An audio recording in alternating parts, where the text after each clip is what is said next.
portion, Ariel and Melody watch a movie about Watson and Crick, who are the discoverers of DNA structure.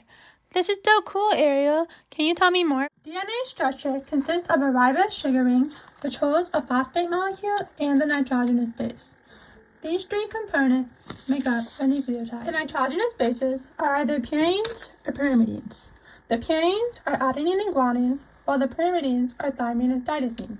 If you were dealing with RNA, the thymine would be replaced with uracil.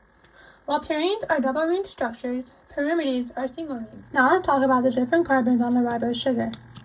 The primary carbon is what attaches to the nitrogenous base. The secondary carbon is what distinguishes DNA from RNA. In DNA, it only attaches to a hydrogen.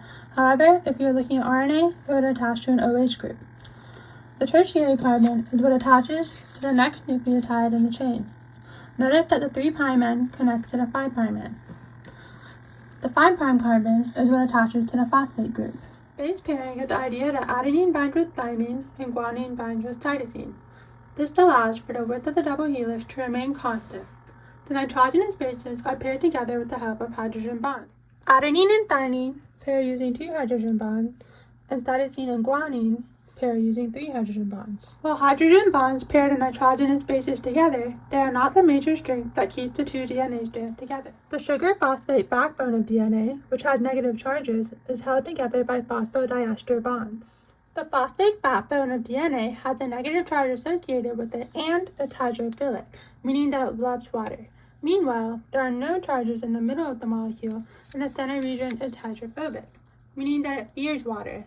In order to keep out the most water that they can, the nitrogenous bases, which lie flatly, perpendicular to the phosphate backbone, engage in base stacking, which means that they get very close and stack on top of each other to keep the water out. DNA gets synthesized from the 5' to 3' direction, and the two strands will go in opposite directions to do so, which means that the strands are anti-parallel.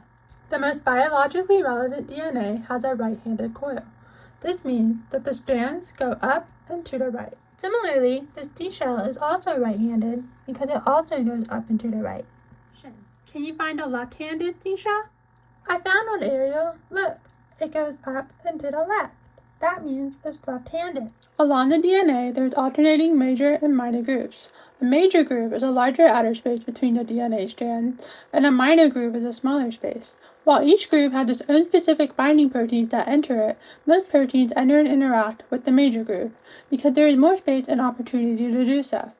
Because of the negative charges of the phosphate backbone, DNA is unstable, causing the TM, which is the midpoint of thermal denaturation, to be lower. When placed in higher salt concentrations, the negativity neutralizes, meaning that the prior force of repulsion between the two strands is destroyed and the DNA becomes more stable. Now, the TM increases because more heat is required for the two strands to be separated.